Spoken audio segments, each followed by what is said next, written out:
தூய லூக்கா எழுதிய நற்செய்தியிலிருந்து வாசகம். அதிகாரம் 15, திருவசனங்கள் 1 தொடங்கி 3, 11 தொடங்கி 32 வரை. அக்காலத்தில் வரி தண்டுவோர் பாவிகள் யாவரும் இயேசு சொல்வதை கேட்க அவரிடம் நெருங்கி வந்தனர். பரிசேயரும் மறைநூல் அறிஞரும், இவர் பாவிகளை வரவேற்று அவர்களோடு உணவருந்துகிறாரே என்று முணுமுணுத்தனர். அப்போது அவர் அவர்களுக்கு இந்த உவமையை சொன்னார். ஒருவருக்கு 2 புதல்வர்கள் இருந்தார்கள். அவர்களுள் இளையவர் தந்தையை நோக்கி, அப்பா, சொத்தில் எனக்குரிய பங்கை தாரும் என்றார். அவர் சொத்தை அவர்களுக்கு பகிர்ந்தளித்தார். சில நாள்களுள் இளைய மகன் எல்லாவற்றையும் திரட்டிக் கொண்டு தொலைநாட்டிற்கு நெடும் பயணம் மேற்கொண்டார். அங்கு தாறுமாறாக வாழ்ந்து தம் சொத்தையும் பாழாக்கினார். அனைத்தையும் அவர் செலவழித்தார். பின்பு அந்த நாடு முழுவதும் கொடிய பஞ்சம் ஏற்பட்டது. அப்போது அவர் வறுமையில் வாடினார். எனவே அந்த நாட்டு குடிமக்களுள் ஒருவரிடம் அண்டி பிழைக்கச் சென்றார். அவர் அவரை பன்றி மேய்க்கும் தம் வயலுக்கு அனுப்பினார். அவர் பன்றிகள் தின்னும் நெற்றுக்களால் தம் வயிற்றை நிரப்ப விரும்பினார். ஆனால் அதை கூட அவருக்கு கொடுப்பார் இல்லை. அவர் அறிவு தெளிந்தவராய், என் தந்தையின் கூலியாள்களுக்கு தேவைக்கு மிகுதியான உணவு இருக்க நான் இங்கு பசியால் சாகிறேனே. நான் புறப்பட்டு என் தந்தையிடம் போய், அப்பா, கடவுளுக்கும் உமக்கும் எதிராக நான் பாவம் செய்தேன். இனிமேல் நான் உம்முடைய மகன் எனப்பட தகுதியற்றவன். உம்முடைய கூலியாள்களுள் ஒருவனாக என்னை வைத்துக் கொள்ளும் என்பேன் என்று சொல்லிக் கொண்டார்.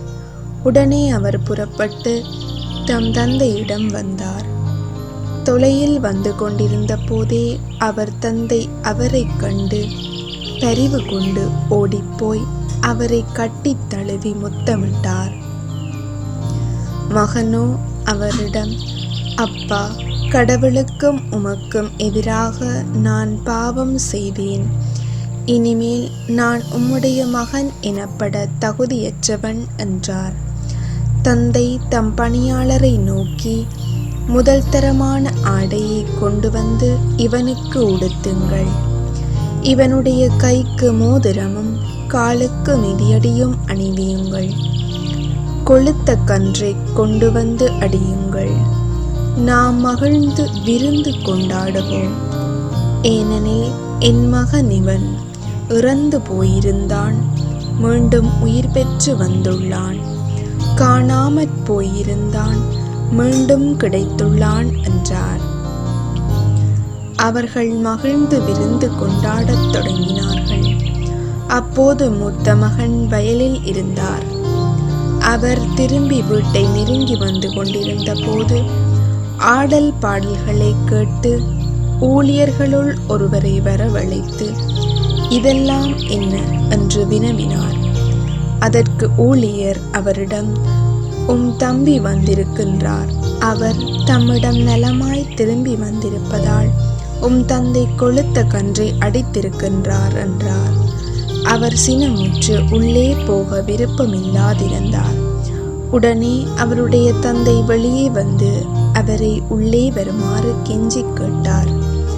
அதற்கு அவர் தந்தையிடம், பாரும், இத்தனை ஆண்டுகளாக நான் அடிமை போன்று உமக்கு வேலை செய்து வருகிறேன். உம் கட்டளைகளை ஒருபோதும் மீறியதில்லை. ஆயினும் என் நண்பரோடு நான் மகிழ்ந்து கொண்டாட ஓர் ஆட்டுக்குட்டியை கூட என்றுமே நீ தந்ததில்லை. ஆனால் விலை மகரிலோடு சேர்ந்து உம் சொத்துக்களை எல்லாம் அழித்துவிட்ட இந்த உம் மகன் திரும்பி வந்தவுடனே இவனுக்காக கொழுத்த கன்றை அடித்திருக்கிறீரே என்றார். அதற்கு தந்தை, மகனே, நீ எப்போதும் என்னுடன் இருக்கின்றாய். என்னுடையதெல்லாம் உன்னுடையதே. இப்போது நாம் மகிழ்ந்து கொண்டாடி இன்புற வேண்டும். ஏனெனில் உன் தம்பி இவன் இறந்து போயிருந்தான், மீண்டும் உயிர் பெற்றுள்ளான், காணாமற் போயிருந்தான், மீண்டும் கிடைத்துள்ளான் என்றார். இது ஆண்டவர் வழங்கும் அருள்வாக்கு. கிறிஸ்துவே உமக்கு புகழ்.